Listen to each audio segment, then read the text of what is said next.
ಚನ್ನಪಟ್ಟಣ ಉಪ ಕದನ ಸೋಲಿನ ಬಳಿಕ ಪುಟಿದೇಳುತ್ತ ಜೆಡಿಎಸ್. ಚನ್ನಪಟ್ಟಣದಲ್ಲಿ ಜೆಡಿಎಸ್ನಿಂದ ಕಾರ್ಯಕರ್ತರ ಸಮಾವೇಶಕ್ಕೆ ಸಖತ್ ಪ್ಲಾನ್ ಮಾಡಿಕೊಳ್ಳಲಾಗಿದೆ. ಬೈ ಎಲೆಕ್ಷನ್ ನಲ್ಲಿ ಸೋತರೂ ಕಾರ್ಯಕರ್ತರಿಗಾಗಿ ಸಮಾವೇಶಕ್ಕೆ ಚಿಂತನೆ ನಡೆಸಲಾಗಿದೆ. ಕ್ಷೇತ್ರ ಕೈ ತಪ್ಪಬಾರದು ಹಾಗೂ ಕಾರ್ಯಕರ್ತರಿಗೆ ಧೈರ್ಯ ತುಂಬಬೇಕು ಅಂತ ಈ ಸಮಾವೇಶ. ಸೋತರೂ ಚನ್ನಪಟ್ಟಣ ಕ್ಷೇತ್ರ ಬಿಡಲ್ಲ ಅಂತ ಸಂದೇಶ ರವಾನೆ ಮಾಡುವುದಕ್ಕೆ ಈ ಕಾರ್ಯಕ್ರಮ. ಕ್ಷೇತ್ರದ ಜನರ ಜೊತೆ ದೇವೇಗೌಡರ ಕುಟುಂಬ ಜೆಡಿಎಸ್ ಇದ್ದೇ ಇರುತ್ತೆ ಅನ್ನೋ ಸಂದೇಶ ರವಾನೆ. ಇಂದಿನಿಂದ ಸಂಸತ್ ಅಧಿವೇಶನ ಹಿನ್ನೆಲೆ ದೆಹಲಿಗೆ ತೆರಳಿದ್ದಾರೆ ಎಚ್ಡಿಡಿ ಮತ್ತು ಎಚ್ಡಿಕೆ. ದೆಹಲಿಯಿಂದ ವಾಪಸ್ ಆದ ನಂತರ ಚನ್ನಪಟ್ಟಣ ಸಮಾವೇಶದ ಬಗ್ಗೆ ತೀರ್ಮಾನವನ್ನು ಮಾಡಲಾಗುತ್ತೆ. ಸ್ಥಳೀಯ ನಾಯಕರು, ಮುಖಂಡರ, ಕಾರ್ಯಕರ್ತರ ಕರೆ ಸಭೆಯನ್ನ ನಡೆಸಿ ದಿನಾಂಕವನ್ನ ಫಿಕ್ಸ್ ಮಾಡೋದಕ್ಕೆ ಪ್ಲಾನ್ ಮಾಡ್ಕೊಳ್ತಾ ಇದ್ದಾರೆ. ಜೆಡಿಎಸ್ಗೆ ಈಗ ತನ್ನ ಶಕ್ತಿಯ ಪ್ರದರ್ಶನ ಮಾಡೋದ್ರ ಜೊತೆಗೆ ಅಸ್ತಿತ್ವವನ್ನು ಉಳಿಸ್ಕೊಳ್ಬೇಕಾದಂಥ ಅನಿವಾರ್ಯತೆ ಬಂದಿದೆ. ಚನ್ನಪಟ್ಟಣದಲ್ಲಿ ಸೋತಿರೋದನ್ನು ಅಷ್ಟು ಸಲೀಸಾಗಿ ಮರೆಯೋ ಹಾಗೂ ಇಲ್ಲ, ನೆಗ್ಲೆಕ್ಟ್ ಆಗಿ ತೆಗೆದುಕೊಳ್ಳೋ ಹಾಗೂ ಇಲ್ಲ. ಕಾಂಗ್ರೆಸ್ನವರು ಒಂದೊಂದನ್ನೇ ತಮ್ಮ ಭದ್ರಕೋಟೆಯನ್ನಾಗಿ ಮಾಡ್ಕೊಳ್ತಾ ಇದ್ದಾರೆ. ಸೊ ಹೀಗಿರಬೇಕಾದ್ರೆ ಕಾಂಗ್ರೆಸ್ನವರು ಕೂಡ ಒಂದು ಸಮಾವೇಶ ಮಾಡೋದಕ್ಕೆ ಪ್ಲಾನ್ ಮಾಡ್ಕೊಂಡಿದ್ದಾರೆ. ಆಲ್ರೆಡಿ ಜಾಗ ನೋಡ್ಕೊಂಡು ಬಂದಿದ್ದಾರೆ. ಆ ಮುಖಾಂತರವಾಗಿ ಜೆಡಿಎಸ್ನ ಬೆಲ್ಟ್ ಅಂತ ಕರೆಸಿಕೊಳ್ಳುವಂಥ ಹಾಸನ ಮತ್ತು ಈ ಭಾಗಗಳಲ್ಲಿ ತಾವು ಗಟ್ಟಿಯಾಗಿ ನೆಲೆ ಊರಬೇಕು ಅಂತ ಕಾಂಗ್ರೆಸ್ನವರು ಪ್ಲಾನ್ ಮಾಡ್ತಾ ಇದ್ದಾರೆ. ಇದರ ನಡುವೆ ಇದೀಗ ಜೆಡಿಎಸ್ಗೂ ಕೂಡ ಅನಿವಾರ್ಯ ಪರಿಸ್ಥಿತಿ.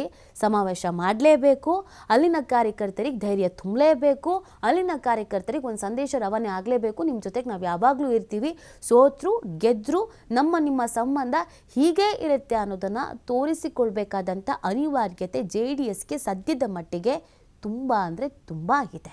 ಸೊ ಹೀಗಿರಬೇಕಾದ್ರೆ ಅದಕ್ಕೆ ಅಂತ ಒಂದು ಪ್ಲ್ಯಾನ್ ಮಾಡ್ಕೊಳ್ತಾ ಇದ್ದಾರೆ. ನೋಡಿ, ಜೆಡಿಎಸ್ನಲ್ಲಿ ಈ ಹಿಂದೆ ನಿಖಿಲ್ ಸೋತಂಥ ಸಂದರ್ಭದಲ್ಲೂ ಕೂಡ ಅಥವಾ ಇವರ ಫ್ಯಾಮಿಲಿಯಿಂದ ಯಾರು ನಿಂತು ಸೋತಂಥ ಸಂದರ್ಭದಲ್ಲಿ ಅಲ್ಲಿಗೆ ಬಿಟ್ಟುಬಿಡ್ತಿದ್ರು. ಮತ್ತೆ ಆ ಕ್ಷೇತ್ರಕ್ಕೆ ಹೋಗೋದು ಅಥವಾ ಭಾಗಿಯಾಗೋದು ಇದೆಲ್ಲ ಮಾಡ್ತಿರಲಿಲ್ಲ. ಮತ್ತು ಚುನಾವಣೆ ಬಂದಾಗ ಮಾತ್ರ ಆ್ಯಕ್ಟಿವ್ ಆಗಿರ್ತಾರೆ ಅನ್ನುವಂಥ ಆರೋಪವನ್ನು ಮಾಡಲಾಗ್ತಾ ಇತ್ತು. ಮತ್ತು ಪ್ರತಿ ಚುನಾವಣೆಯಲ್ಲೂ ಕೂಡ ಕ್ಷೇತ್ರವನ್ನು ಹುಡ್ಕೊಂಡು ಹೋಗ್ತಾ ಇರ್ತಾರೆ. ಮಂಡ್ಯ, ಇಲ್ಲ ಅಂತ ಅಂದರೆ ಹಾಸನ, ಇಲ್ಲ ಅಂತ ಅಂದರೆ ಚನ್ನಪಟ್ಟಣ, ಈ ಥರದೊಂದು ಪ್ಲ್ಯಾನ್ ಮಾಡ್ತಾ ಇರ್ತಾರೆ. ಕರೆಕ್ಟಾಗಿ ಆಯ್ಕೆ ಮಾಡ್ಕೊಳ್ಳೋದ್ರಲ್ಲಿ ಹಿನ್ನಡೆ ಆಗ್ತಾ ಇದೆ, ಮುಗ್ಗರಿಸ್ತಾ ಇದ್ದಾರೆ ಅನ್ನೋದೆಲ್ಲ ಹೇಳಲಾಗ್ತಾ ಇತ್ತು. ಹಾಗಾಗಿ ಅದೆಲ್ಲವನ್ನು ಸರಿ ಮಾಡಬೇಕು, ಅದೆಲ್ಲವನ್ನು ಬ್ಯಾಲೆನ್ಸ್ ಮಾಡಬೇಕು, ಈಗಿರುವಂಥ ಕಾರ್ಯಕರ್ತರನ್ನು ಉಳಿಸ್ಕೊಳ್ಬೇಕು ಅಂತ ಹೇಳಿದ್ರೆ ಈ ಥರದೊಂದು ಸಮಾವೇಶ ಮಾಡಬೇಕಾದಂಥ ಅನಿವಾರ್ಯತೆ ಜೆಡಿಎಸ್ಗಿದೆ. ಕೇವಲ ಎಲೆಕ್ಷನ್ ಸಂದರ್ಭದಲ್ಲಿ ಮಾತ್ರ ದೇವೇಗೌಡರನ್ನು ಕರ್ಕೊಂಡು ಬಂದು ಪ್ರಚಾರ ಮಾಡಿಬಿಟ್ರೆ ವರ್ಕೌಟ್ ಆಗಲ್ಲ. ಸದಾ ಅವ್ರ ಜೊತೆಗೆ ನಾವು ಇದ್ದೀವಿ ಅನ್ನೋ ಸಂದೇಶ ರವಾನೆ ಆಗಬೇಕು ಅಂತಂದರೆ ಎಲೆಕ್ಷನ್ ಮುಗಿದ ಮೇಲೂ ಕೂಡ ಅಲ್ಲಿಗೆ ಹೋಗಬೇಕು, ಜನರ ಜೊತೆಗೆ ಇರಬೇಕು, ಮತ್ತೆ ಒಗ್ಗೂಡಿಸ್ಬೇಕು. ಅವರಿಗೊಂದು ಎಮೋಷನಲಿ, ಭಾವನಾತ್ಮಕವಾಗಿ ಜೆಡಿಎಸ್ನವರು ಸೋತರೂ ಕೂಡ ಬಂದರು ಅನ್ನೋದೊಂದು ಮೆಸೇಜ್ ಪಾಸ್ ಆಗಬೇಕು ಅನ್ನುವಂಥ ನಿಟ್ಟಿನಲ್ಲಿಗೆ ಇದೊಂದು ತಯಾರಿ. ಸೊ ಇದಕ್ಕೆ ಸಂಬಂಧಪಟ್ಟಂತೆ ಕಾರ್ಯಕರ್ತರ ಜೊತೆಗೂ ಕೂಡ ಮಾತುಕತೆಯನ್ನು ನಡೆಸಿ ಒಂದು ದಿನಾಂಕವನ್ನು ಫಿಕ್ಸ್ ಮಾಡಿ ಆ ದಿನಾಂಕದೊಂದು ಸಮಾವೇಶವನ್ನು ನಡೆಸಬೇಕು ಅನ್ನುವಂಥ ಪ್ಲ್ಯಾನ್ನಲ್ಲಿ ಇದೀಗ ಜೆಡಿಎಸ್ನವರು ಇದ್ದಾರೆ.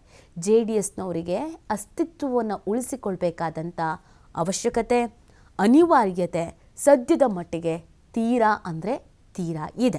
ಸೊ ಹೀಗಿರಬೇಕಾದ್ರೆ ಏನೇನು ಪ್ಲ್ಯಾನ್ ಮಾಡ್ಕೊಳ್ಬಹುದು ಆ ಎಲ್ಲ ಪ್ಲ್ಯಾನನ್ನು ಮಾಡ್ಕೊಳ್ಬೇಕಾಗಿದೆ. ಈ ಬಗ್ಗೆ ಮತ್ತಷ್ಟು ಮಾಹಿತಿಯನ್ನು ನೀಡ್ತಾರೆ ನಮ್ಮ ಪ್ರತಿನಿಧಿ ಸ್ವಾಮಿ. ಈ ಬಾರಿಯ ರಿಸಲ್ಟ್ ಜೆಡಿಎಸ್ಗೆ ಸಿಕ್ಕಾಬಟ್ಟೆ ಬೇಸರ ಆಗಿದೆ. ಅದರ ಜೊತೆಗೆ ಪಕ್ಷದ ಅಸ್ತಿತ್ವವನ್ನು ಉಳಿಸ್ಕೊಳ್ಬೇಕಾದ ಅನಿವಾರ್ಯತೆ ಮತ್ತು ಅವಶ್ಯಕತೆ ಇರೋದ್ರಿಂದ ಸಮಾವೇಶದ ಈ ಪ್ಲ್ಯಾನ್ ಎಷ್ಟರ ಮಟ್ಟಿಗೆ ವರ್ಕೌಟ್ ಆಗಬಹುದು ಅಂತ ಸ್ವಾಮಿ? ನಿಖಿಲ್, ಚನ್ನಪಟ್ಟಣದ ಬೈ ಎಲೆಕ್ಷನ್ ಜೆಡಿಎಸ್ಗೆ ಭಾರಿ ಹಿನ್ನಡೆ ಆಗಿದೆ. ಒಂದು ಭದ್ರಕೋಟೆಯನ್ನು ಉಳಿಸಿಕೊಳ್ಳೋದಕ್ಕೆ ಜೆಡಿಎಸ್ ನಾಯಕರು ವಿಫಲರಾಗಿದ್ದಾರೆ. ಈ ರಿಸಲ್ಟ್ ನಲ್ಲಿ ಕಾಂಗ್ರೆಸ್ಗೆ ವರದಾನ ಆಗಿದೆ. ಹಾಗಾಗಿ ಮುಂದಿನ ಭವಿಷ್ಯದ ರಾಜಕೀಯದ ಒಂದು ಚಿಂತನೆ ಮಾಡಿರುವಂತಹ ಜೆಡಿಎಸ್ ನಾಯಕರು ಅಲ್ಲೇ ಎಲ್ಲಿ ಕಳೆದುಕೊಂಡಿದ್ರು ಅಲ್ಲೇ ಪಡೆದುಕೊಳ್ತೇನೆ ಎಂಬ ಶಪಥವನ್ನ ಜೆಡಿಎಸ್ ನಾಯಕರು ಹಾಗೂ ನಿಖಿಲ್ ಕುಮಾರಸ್ವಾಮಿ ಅವರು ಈಗ ಮಾಡಿರುವಂತದ್ದು. ಈ ಎಲ್ಲವನ್ನು ಮುಂದಿನ ರಾಜಕೀಯ ಭವಿಷ್ಯ ಹಾಗೂ ಭದ್ರಕೋಟೆಯನ್ನ ಮತ್ತೆ ವಶಪಡಿಸಿಕೊಳ್ಳಬೇಕು ಎಂಬ ಚಿಂತನೆಯಲ್ಲಿರುವಂತಹ ಜೆಡಿಎಸ್ ಈಗ ಮತ್ತೊಂದು ಸಿದ್ಧತೆಯನ್ನ ಮಾಡ್ಕೊಳ್ತಾ ಇರೋದು. ಅಂದ್ರೆ ಸೋತಿರುವ ಕ್ಷೇತ್ರದಲ್ಲೇ ಕಾರ್ಯಕರ್ತರಿಗೆ ಒಂದು ಸಂದೇಶ ನೀಡೋದಕ್ಕೆ, ಅಂದ್ರೆ ನಾವು ಈ ಬಾರಿ ಕ್ಷೇತ್ರವನ್ನ ಕಳೆದುಕೊಂಡಿರ್ಬೋದು, ಆದ್ರೆ ಕಾರ್ಯಕರ್ತರನ್ನ ಕೈ ಬಿಟ್ಟಿಲ್ಲ, ಕಾರ್ಯಕರ್ತರ ಜೊತೆ ನಾವು ಯಾವಾಗ್ಲೂ ಇರ್ತೀವಿ ಎಂಬ ಸಂದೇಶವನ್ನ ಕೊಡೋದಕ್ಕೆ ಒಂದು ಸಮಾವೇಶವನ್ನ ಮಾಡಿ ಆ ಮೂಲಕ ಆ ಜೆಡಿಎಸ್ ಮುಖಂಡರಿಗೆ, ಅಲ್ಲಿರುವಂತಹ ಸ್ಥಳೀಯ ಕಾರ್ಯಕರ್ತರಿಗೆ ಇನ್ನಷ್ಟು ಬೂಸ್ಟ್ ನೀಡೋದಕ್ಕೆ ಕೇಂದ್ರ ಸಚಿವ ಎಚ್ ಡಿ ಕುಮಾರಸ್ವಾಮಿ ಹಾಗೂ ನಿಖಿಲ್ ಕುಮಾರಸ್ವಾಮಿ ಮುಂದಾಗಿರುವಂತದ್ದು. ಅಂದ್ರೆ ಈಗ ಸೋಲಿನಿಂದ ಕ್ಷೇತ್ರವನ್ನ ಬಿಟ್ಟು ಹೊರಗೆ ಹೋದಂತ ಸಂದರ್ಭದಲ್ಲಿ ಇನ್ನಷ್ಟು ನಂಬಿಕೆಯನ್ನ ಕಳ್ಕೊಳ್ಬೇಕಾಗುತ್ತೆ, ಜೊತೆಗೆ ಜನರ ಸಂಪರ್ಕವನ್ನ ಕಳೆದುಕೊಳ್ಬೇಕಾಗುತ್ತೆ.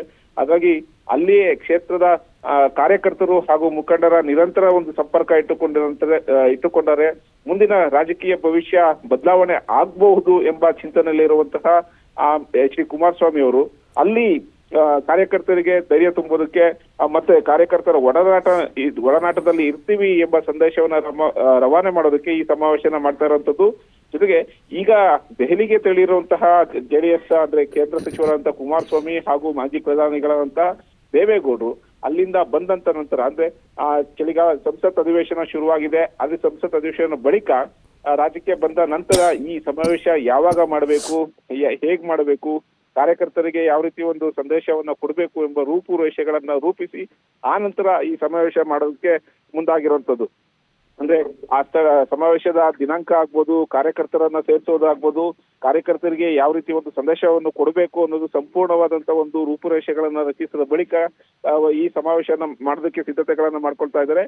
ಈ ಸಮಾವೇಶದ ಬಳಿಕ ಅಂದ್ರೆ ಇನ್ನಷ್ಟು ಕ್ಷೇತ್ರದಲ್ಲಿ ತಮ್ಮ ಹಿಡಿತ ಸಾಧಿಸೋದಕ್ಕೆ, ಕಾರ್ಯಕರ್ತರನ್ನ ಇನ್ನಷ್ಟು ಹಿಡಿತದಲ್ಲಿ ಇಟ್ಕೊಳ್ಳೋದಕ್ಕೆ ಈ ಸಮಾವೇಶನ ನಡೆಸಿ ಆನಂತರ ಕಾರ್ಯಕರ್ತರಾಗೆ ಒಂದು ಸಂದೇಶವನ್ನು ನೀಡಿ, ಅಂದ್ರೆ ನಾವು ಸೋತಿರಬಹುದು ಆದ್ರೆ ಕಾರ್ಯಕರ್ತರನ್ನ ಕಳೆದುಕೊಳ್ಳೋದ, ಕಾರ್ಯಕರ್ತರ ಜೊತೆ ನಾವು ಸದಾ ಇರ್ತೀವಿ ಎಂಬ ಸಂದೇಶ ನೀಡೋದಕ್ಕೆ ಈ ಸಮಾವೇಶನ ಮಾಡಲು ಮುಂದಾಗಿರುವಂತದ್ದು ನೀತಿ.